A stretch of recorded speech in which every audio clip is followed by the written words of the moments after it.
Welcome, everyone. My name is Sean Bermay. I'm the tape evangelist and strategist here at IBM, and I'm joined by several analysts and Rich Godomsky from Fujifilm. Welcome to all the analysts.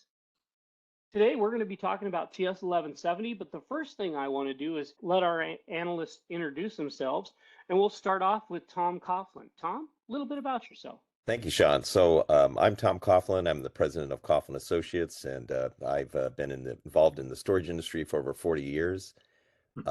And I cover tape, hard disk drives, SSDs in memory, and do reports. I've been involved in putting on conferences. I was actually the program chair for the Flash Memory Summit. And another interesting item is I'm the president-elect for the IEEE. And congratulations on that. Fred, a little bit about yourself.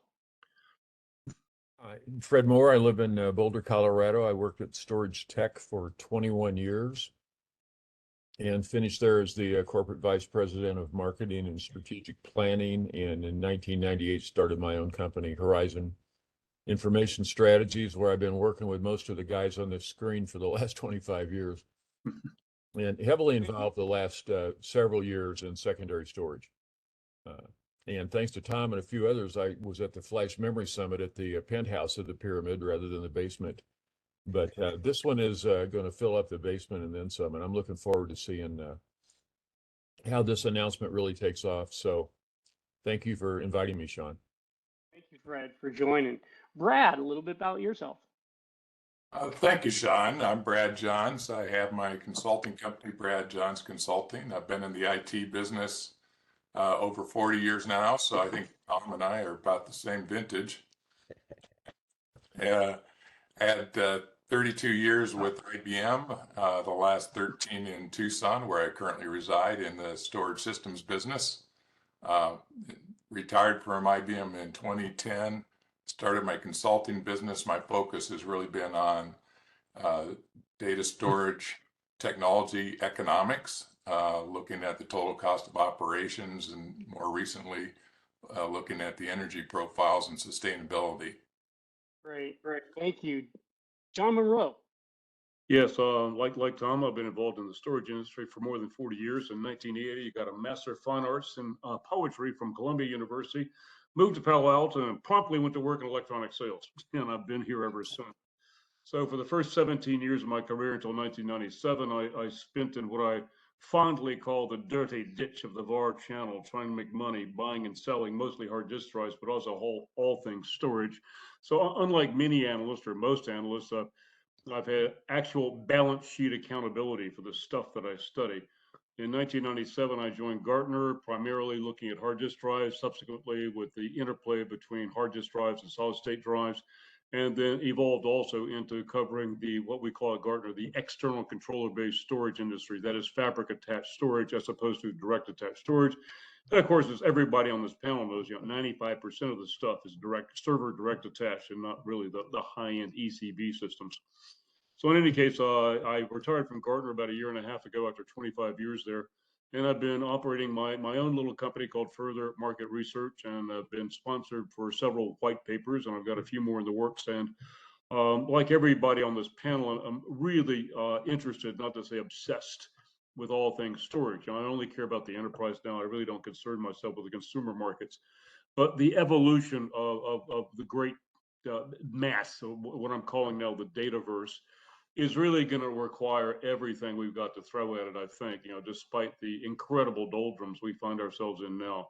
So it's going to be a both and story, not an either or story, as so many evangelistic proponents of various technologies like to think. There's room for everyone here, and there's lots of room. Great. Thank you, John. And finally, Rich, just a short introduction from you as our partner, Fujifilm. I'll keep it short. Yes, thank you very much for having me, Sean. Rich Godomsky, head of tape evangelism for Fujifilm Recording Media USA, based out of Valhalla, New York, and just in the tape business for 32 years now.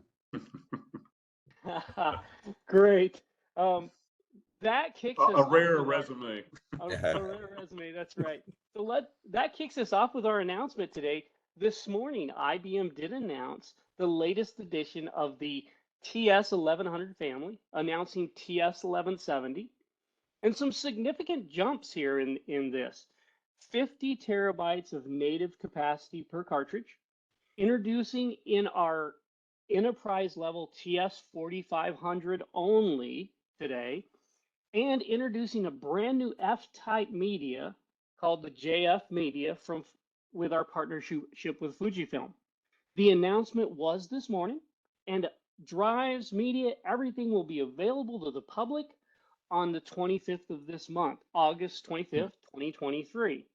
Now, let me just cover a couple of things that brings to market with the IBM TS4500.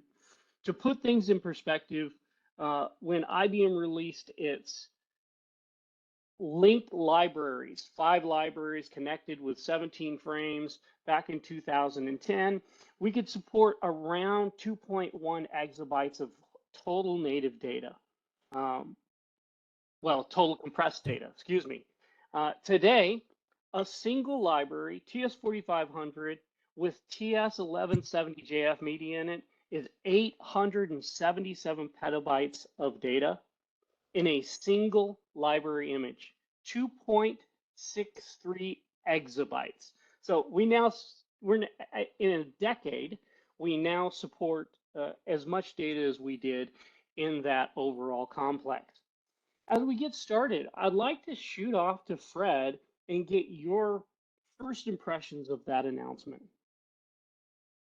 My first impression of that announcement reminds me in 1980, excuse me, 1988 at Storage Tech, when we introduced the first robotic silo. I think many of you remember that round circular library. And that entire library had 6,000 pieces of media and 1.2 terabytes capacity. Today, one cartridge holds 41.66 silos on one piece of media. So the volumetric efficiency and every other efficiency you can measure, from my perspective, is unbelievable. And it speaks to the incredible progress the tape industry has made. In one cartridge for 41 silos, I could have never dreamed in a million years that was possible. But that's kind of the ratio right now. And I think, this is the stepping stone to the, as Rich and I've said many times, the zettabyte era and beyond, because we need to make a leap like this. And in my view, I think, and maybe John, you can remember differently, but I think this is the biggest capacity increase generation over generation of any technology, 2.5 times. Usually you go 12, 16, or 20, but 2.5 times is like nothing we've seen before. So I agree with Sean's opening comment. This is a monumental announcement for the tape industry and bigger for the whole secondary storage market. Yeah, as a reference, Tom, you do a lot of overall storage market. What are your impressions, and how is this impacting the market? Well, I think it's a very significant increase in capacity for sure, and that's going to give people the capability of storing more content in the same space. And also, I imagine that the energy consumption is going to be about the same for these products. So that means more storage per watt as well.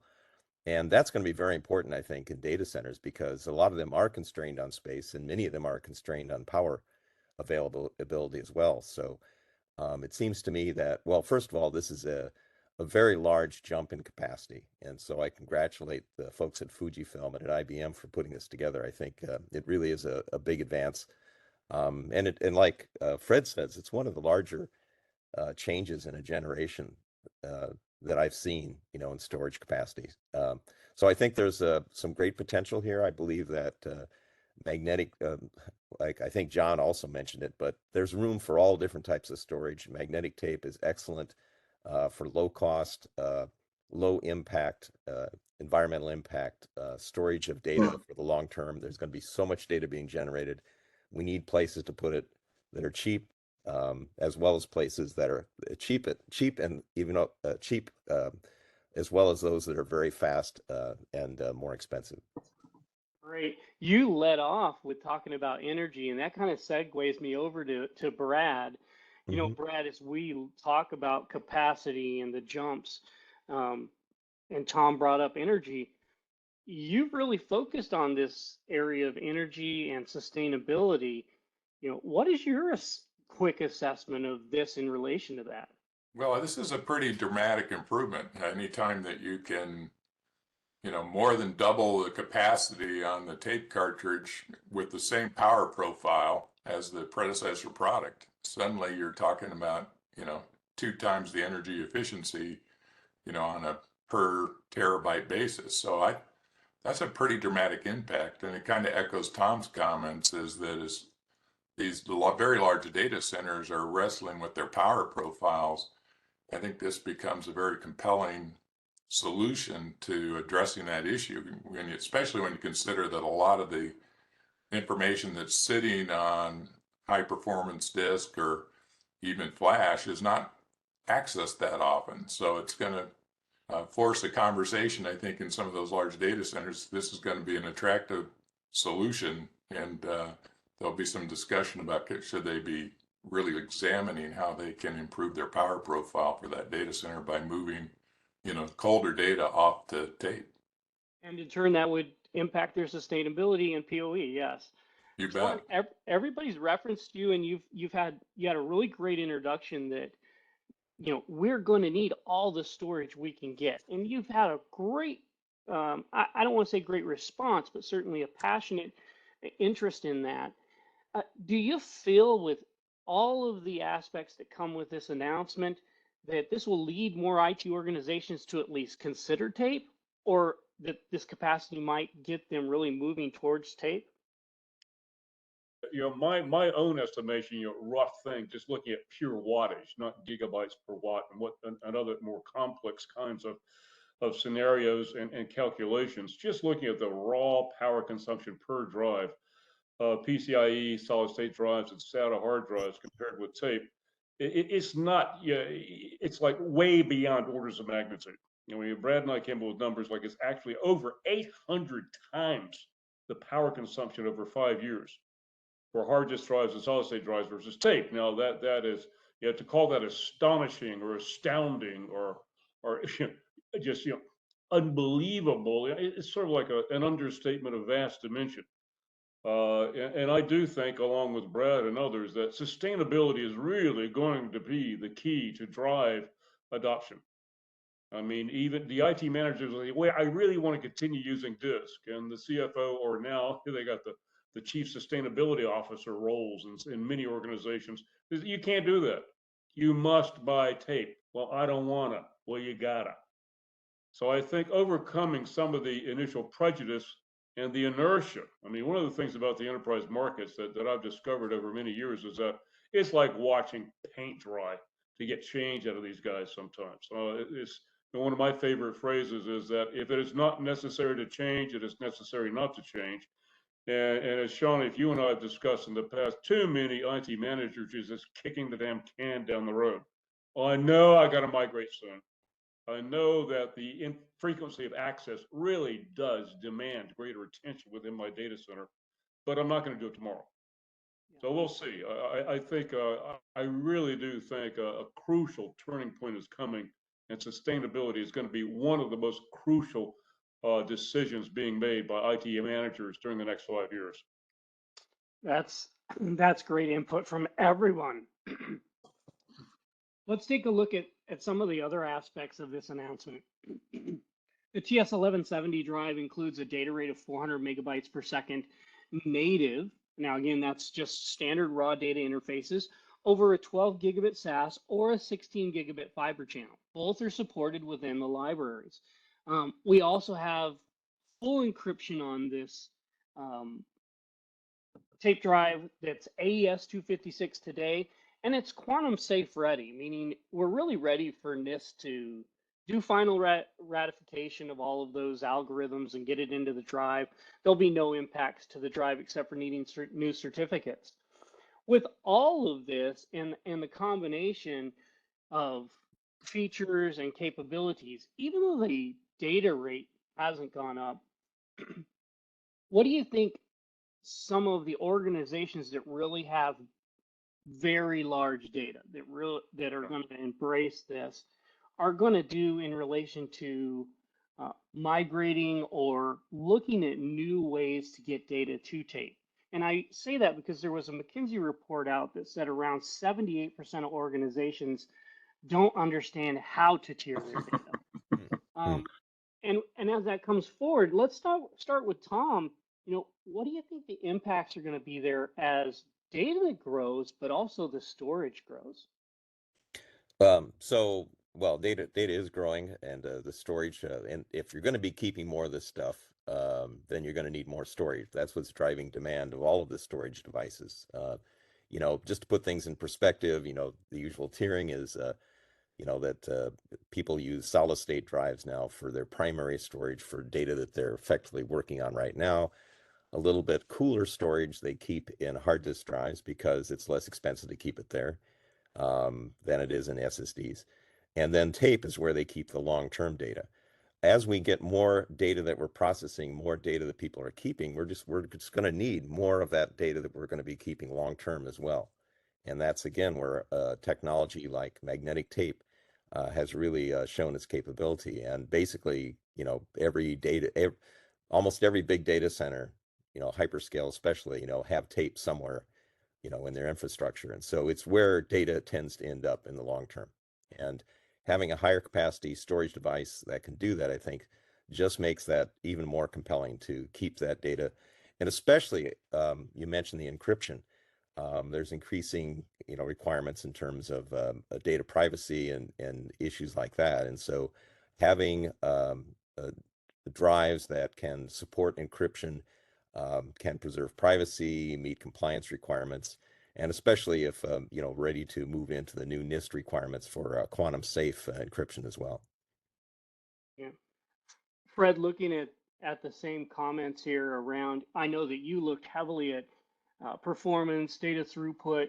When you look at that, do you think that the larger cartridges really mandate more drives in a library, or the ratios really, do you think, are going to stay the same around cartridges to drives? Well, I think they would mandate more drives depending on the load. If you're going to be an archive or an active archive, there's a range in there. We used to always see between 150 and 350 slots per drive as a typical range of ratios for tape libraries.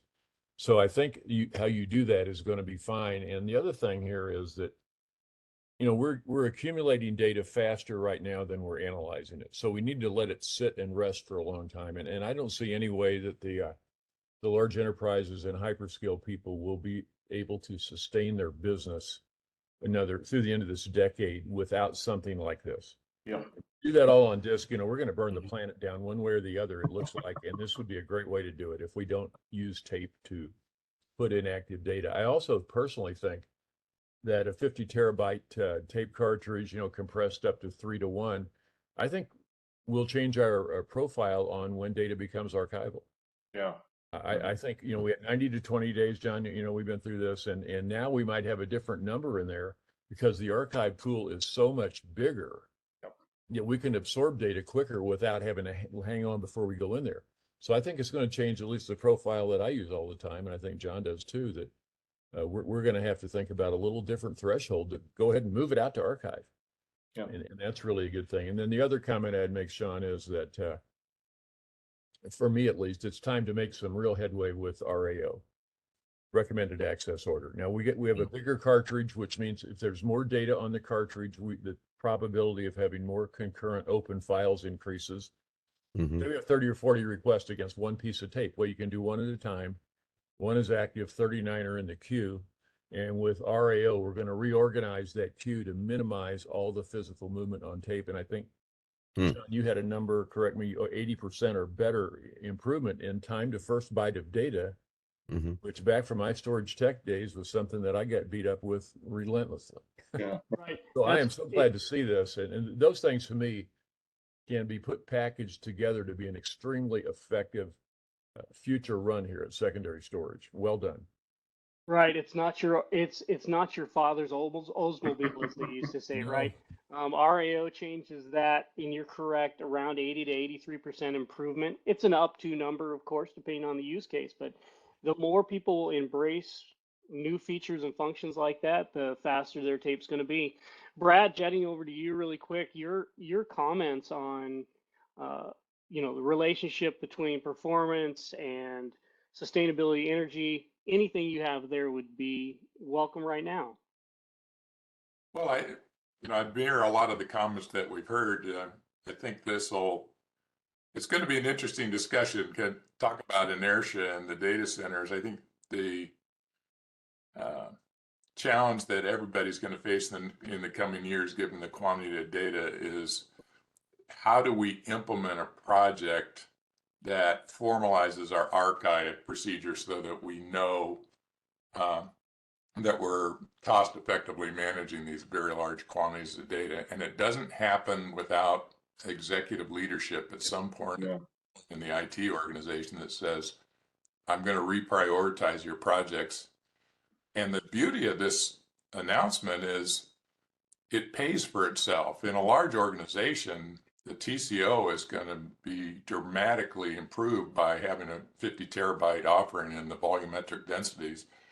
But it's just getting, the executives to focus on it and put together a project team, because it's not that easy. People have to look at their IT and look at the data and see what's being stored and really examine the users and the use cases to identify it. But once you do, you can save a lot of money and improve sustainability. It's kind of a win-win.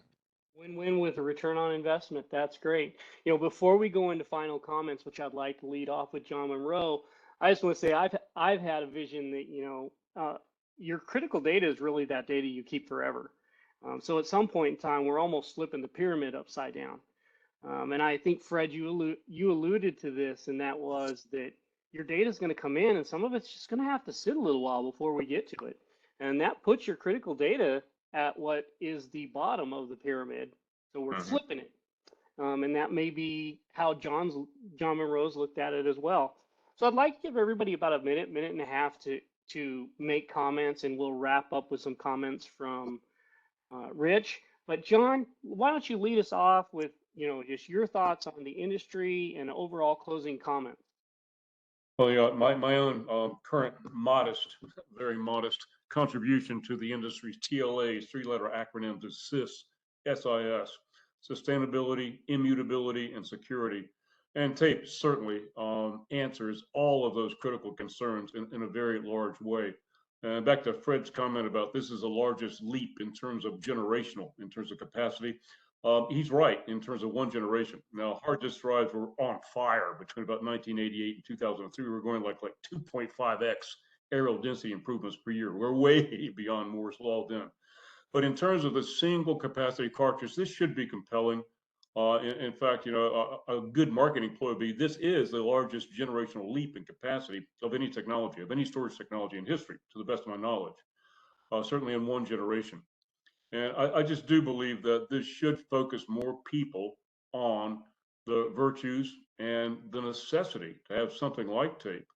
I mean, you look at an active archive. I mean, some of the largest interviews with largest databases that I engaged in last year is that 100% of the data is cold, if you will, but it could become hot at any time, unpredictably, and it really just can't know that.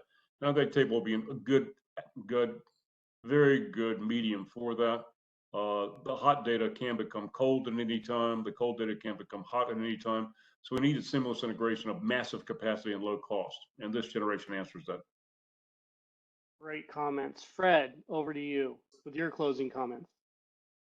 Yeah, a couple of things are, you know, we still didn't touch on that come out of this really well. One is, in terms of security, this is still air gap technology in a big way. So we now can put the air gap on steroids almost, and really cut it loose here in terms of that as a security enhancement. And one of the other things in the announcement, Sean, was no hard end of life. You know, there's an expiration flag on the cartridge. So basically you kind of get ready before something fails, and people can run for a while at their own risk and not have, you know, a hard error on that. So I kind of like that new no hard end of life scenario. It kind of gives you a feeling that something might be going, but you've got time to fix it on that.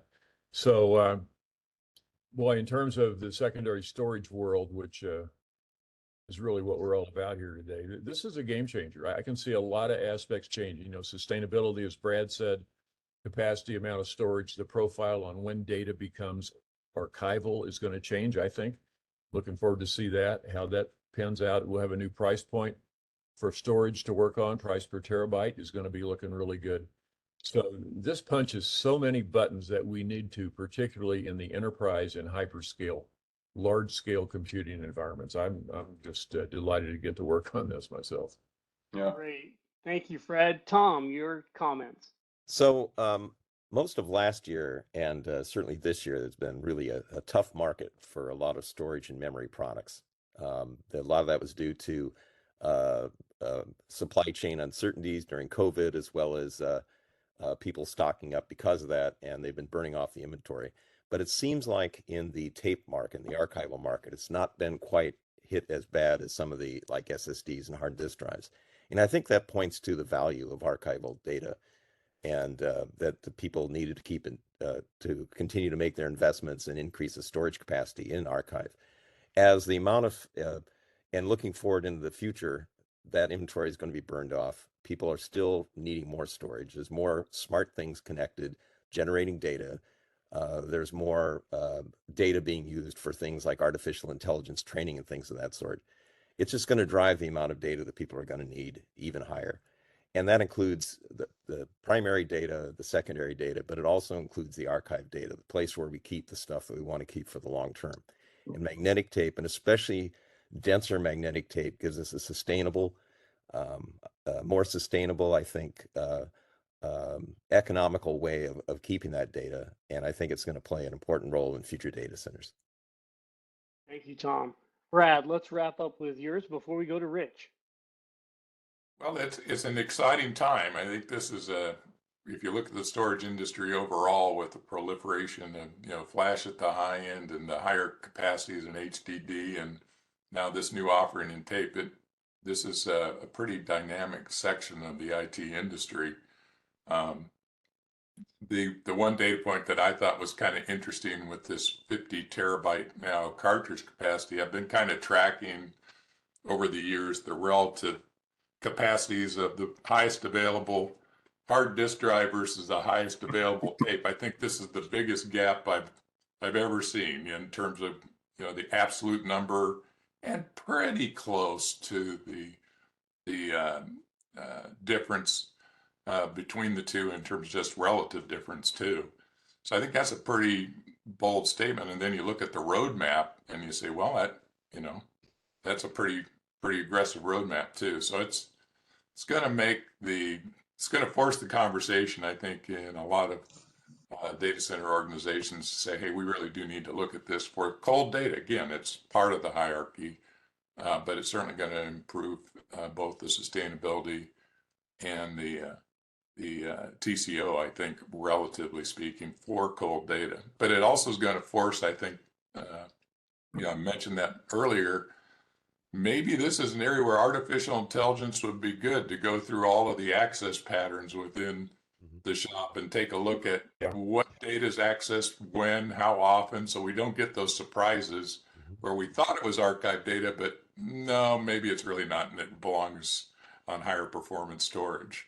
But it seems like an obvious opportunity there for the industry to address.